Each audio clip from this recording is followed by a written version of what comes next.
오늘은 좀 현실적인 문제들을 가지고 제가 생각하는 방식을 좀 이야기해 보도록 할게요. 오늘 이야기가 이해가 되거나 공감이 될지는 사실 잘 모르겠어요. 공감이 안 되거나 이해가 되지 않아도 그냥 들어두세요. 이런 이야기도 있다라는 정도로. 저희 부모님께서는 부동산을 하셨어요. 공인중개사 시험이 생기기 훨씬 이전부터 하셨고, 공인중개사 자격증이 생기고 1회 자격증을 아버지가 따셨으니까 정말 오래 하셨죠. 오래 지켜보다 보면 5만 가지 일들이 다 생기기에 저도 덕분에 많은 것들을 배웠습니다. 처음 시작을 할 때는 물건이 없었죠. 그래서 손님이 와도 물건이 없어서 다른 집의 물건을 같이 중개하는 수밖에 없었어요. 그래도 시간이 지나니까 물건이 생기더라고요. 물건이 생겨도 살 손님이 없는 경우도 많았답니다.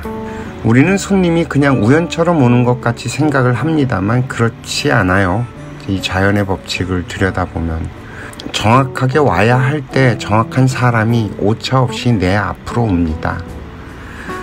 부모님께서도 돈이 필요해질 때가 되면 기가 막히게 손님들이 와서 계약이 성사가 됩니다. 또 운이 이렇게 상승할 때는 손님들이 밀어닥쳐서 계약이 우수수 쏟아지기도 하고요. 그럴 때 보면 작두를 타듯이 말씀도 얼마나 잘하시는지도 몰라요. 그런데 재미난 것은 오랫동안 그 자리에서 영업을 하다 보니 나에게 손님이 물건을 주지 않았는데 그 집이 매물로 나오는 것을 알게 될 때 그 집주인도 알겠다, 내가 욕심을 내서 그 물건을 소개하려고 하면 일이 베베 꼬인다는 것입니다. 나한테 있는 물건도 안 나가고요. 손님이랑 매칭시키는 것도 자꾸 삐그덕거리기 시작을 하죠. 이 준 것만 잘해도 되는데 주지 않는 것에 욕심을 내는 순간부터 말리기 시작하는 거예요. 왜 이런 현상이 생기는지 처음엔 잘 이해가 되지 않았는데 저도 훗날 깨닫게 됩니다. 누구나 자신의 몫이라는 게 있고요.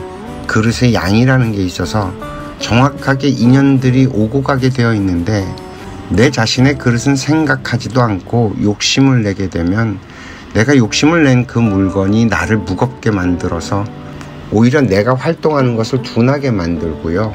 내가 할 수 있었던 일들조차 잘 안 풀려버린다는 것이죠. 여기에서 자연의 법칙이 하나 보입니다. 인간은 인간으로 태어나면 인간으로 살아갈 수 있게 자연은 스스로 작동해서 만들어준다는 것이죠. 그래서 내게 주는 것만 잘 쓰고 활용을 해도 내가 부족해서 못 사는 경우는 결단코 없다는 것입니다. 아니, 준 것을 잘 쓰면요 더 줍니다. 그러나 준 것도 제대로 활용하지 못하면서 내게 주어지지 않은 것들을 욕심을 내면 결국 패가망신을 한다, 이런 내용이 되겠네요. 다른 것들도 사실 원리가 다 똑같아요. 어떤 가게를 하던 어떤 장사를 하던 어떤 일을 하던 다 비슷한 원리로 움직입니다. 가령 커피숍을 하는데 내가 하루 받을 수 있는 손님의 양이 300명이라 칩시다.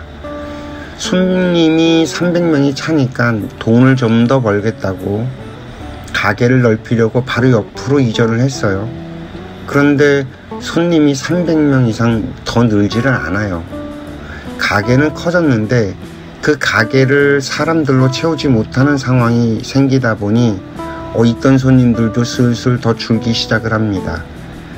우리 동네에도 방송에까지 나왔던 유명한 식당인데 바로 옆에 새로 신축을 해서 가게를 2개로 확장을 했어요. 근데 결국 하나는 문을 닫고 예전에 쓰던 그 가게만 겨우 명맥을 유지하고 있죠. 사람들은 누구나 자신이 들 수 있는 무게가 있어요. 들 수 있는 무게 이상을 들려면 내 실력과 내공이 뒷받침되어야 합니다. 만약 준비가 되지 않은 상태 내에서 자꾸 욕심을 내면 결국 패가망신을 하죠. 사람들은 누구나 그 운의 흐름이라는 게 있어서 운에서 밀어줄 때가 있어요. 운기가 상승하는 때가 그럴 때인데 무속인이나 역술인들이 이런 것들을 잘 알려주죠. 그러나 그 다음에 어떻게 해야 하는지에 대한 이야기를 해주는 사람이 없어요. 운이 있을 때 제대로 공부를 해놓지 않으면 찬바람 부는 계절이 오고 많이 춥습니다.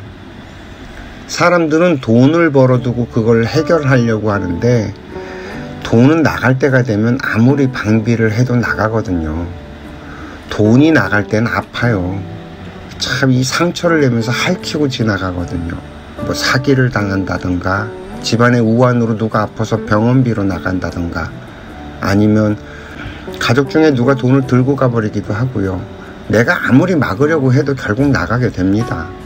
돈 한 번 제대로 써보지도 못하고 나가게 되어 있어요. 이런 경험 가지신 분들 참 많아요. 우리 주변에.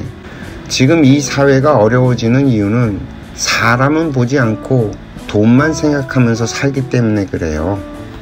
이 돈이라는 것은 눈이 달려 있어서 정확하게 갈 사람에게 간다는 이야기 들어보신 적 있나요? 그리고 돈은 돌고 돌아서 결국 돈이라는 얘기도 들어보셨을까요? 우리 일상에 이런 이야기들 참 많죠. 이런 이야기들 잘 들어두면 뭔가 원리가 있는데 과학적으로 이게 미신 같은 소리라고 치부해버려서 결국 다 당하고 자기 스스로도 망가지고 이런다는 생각은 안 해보셨죠? 그 과학 맹신하는 사람들 참 집안에 아픔 많은 사람들 많아요. 부부간의 화합도 안 되고 자식도 말 안 듣고 뭐 하여튼 과학적으로 뭘 한다거나 뭐 의학적으로 뭘 한다거나 이렇게 미신적인 것은 아예 접근도 안 하는 분들 망가지는 경우 참 많이 봐요. 대표적인 예로 이어령 교수가 그렇잖아요. 딸이 암에 걸려서 암 낫게 해주면 하나님 믿겠다고 했는데 결국엔 암은 낫고 딸은 죽었죠. 본인 자신도 암에 걸리고요. 우리에게 필요 없는 말들이 왜 수천 년을 내려왔을까요? 물론 서양처럼 학문적으로 정립을 해서 폼나게 만들지 못한 탓도 있습니다만 그렇다고 무시할 일은 아니라는 거죠. 21세기에 필요한 일들이 바로 이런 것들을 잘 정리해서 공부를 할 수 있는 소재로 만들어내는 게 아닐까 하는 생각을 합니다. 이런 건 AI가 죽었다 깨어나도 못할 것들이니까요. 대한민국에서 태어나서 20세기와 21세기를 살아낸 사람들이 나이가 들어서 더 이상 뭔가 할 일이 없어지면 결국 이 작업을 해야 합니다. 이 이야기들은 우리 세대들이 아니면 아무도 몰라요. 이 이야기가 사장되어 버리면 우리 후대들은 길을 못 찾고 헤매다가 결국 죽을 수밖에 없고요. 이것이 21세기 미래의 직업 가운데 하나가 될 것입니다. 앞서 이야기한 걸 마저 해보죠. 돈은 눈이 있는 대신에 발이 없습니다. 저 혼자의 힘으로 움직일 수가 없죠. 결국 돈은 사람을 통해서 움직입니다. 그러니 사람이 남아야 돈도 남는다는 말이죠. 돈을 벌겠다고 하면서 사람을 우습게 보는 사람들 너무 많아요. 타고난 사주팔자가 있어서 때가 되면 운기가 일어나고 기회가 주어지기는 하겠지만 결국 내가 이런 자연의 이치를 모르고 사주팔자대로 살아가면 희노애락을 겪을 수밖에 없죠.